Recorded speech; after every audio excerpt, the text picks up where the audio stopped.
Let's take a look first, and when we talk about our children's financial plan, and again, let's think about a traditional financial plan from a family perspective.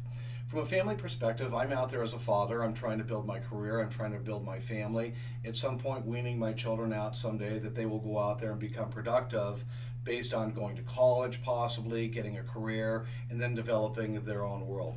With our children, some of those dreams are, from a societal perspective, are somewhat shattered a little bit. So we're bringing these children into the world that we really don't know much about them, and we have to learn things a whole lot differently. So one of the things that I want to hope to do is help our families understand what that financial plan for them they consist of. And the first things that we take a look at is that by definition, our children from a Social Security perspective are considered to be disabled. Now that disability really based, or that definition, so for example, is that let's talk about Down syndrome. Down syndrome, for Social Security perspective, is deemed to be what we call a presumptive disability, meaning they will automatically say that he's disabled until they prove later on that he may not be.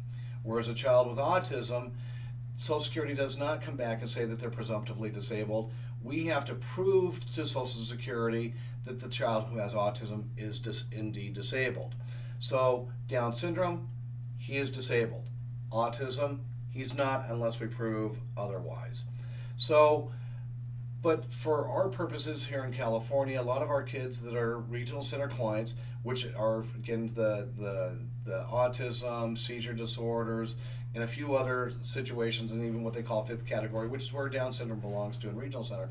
Our studies have shown us that 98% of the children that are a part of the regional center system would be eligible for benefits for Social Security. That's just kind of what we've seen over the years.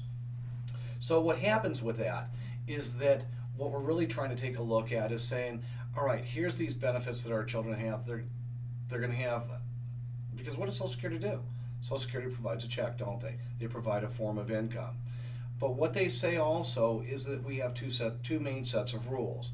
The first set of rules occur when our children are under the age 18, and the rules that occur when they're over the age of 18. When they're under the age of 18, the system says, yes, Mr. Jennings, we agree that your son James has a disability, but we want to know how much money you make or how much money you have in order for him to qualify for benefits. We'll also look at the size of your family. So you might have a large family, you may be able to qualify. You may have a small family with the same amount of income and not qualify. So we're going to look at different things. But for the most part, we know that he's going to be eligible for that benefit. Once he reaches age 18, though, guess what? We no longer care what you make or what you have. For Social Security purposes, we use the term resources available. So for 17 years, it's 364 days, I have the ability as a parent to potentially hurt my child from receiving, or not hurt my child, but to prevent them from receiving those benefits based on how much money I make and how much money I have. So all of a sudden, here I am, the parent, and I'm hurting my child from receiving those benefits. All of a sudden at age 18, I no longer count. All they want to know, A, is he now disabled as an adult child, and what is the amount of income that he makes or how much resources does he have. The beauty of that system is that as long as he has less than $2,000 in his name, he's going to become eligible for the benefits from Social Security on his own merits. If our children are also going to be collecting benefits from the Social Security system, it's also going to link them over to receiving Medi-Cal. Now, that's the state name for it in California. Nationwide, you look at it from a federal standpoint, it's called Medicaid. We use the word Medi-Cal in California. Medi-Cal is basically a form of health insurance.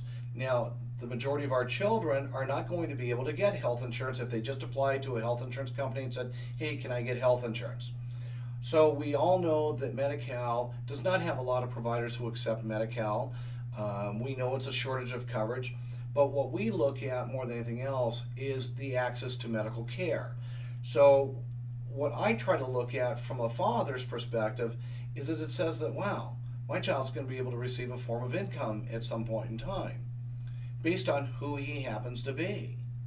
He's going to be able to receive health insurance based on who he happens to be. And those of us who do live in California, for our children who have regional center services, We also have another luxury that says that at some point in time, I may call my son's caseworker and say, hey, it's time for us to start taking a look at some alternative housing. How do I want to view that housing? It could be independent living, supportive living, group home living, whatever the model happens to be. I really don't care what it is, because that's going to become personal in nature to each family and each child as they're growing up and as they do get older. So, but the important thing that we have to look at out of that as parents is that we know that as a safety net, our children are going to have available housing. All right. So I can talk to my caseworker and say, hey, let's take a look at group home living. And that could be set up in my house. It can be, we have to remove our misconceptions of what a lot of these things really are. But when I look at the big picture behind all of that, is that, hey, my son has a form of income from Social Security. He has a form of health insurance. He has a form of housing. How many of us as parents or as people or our other children have that God-given right based on who they happen to be able to receive those benefits? I can't walk up to somebody and say, hey, give me a check. I can't walk up to anybody and just say, hey, give me health insurance. And I sure as heck can't walk up to anybody and say, give me housing.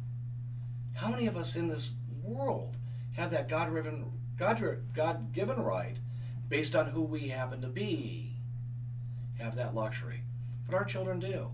But what's that magic number again? Is that they can never have more than $2,000 in our names or in their names. So now what we have to do is what?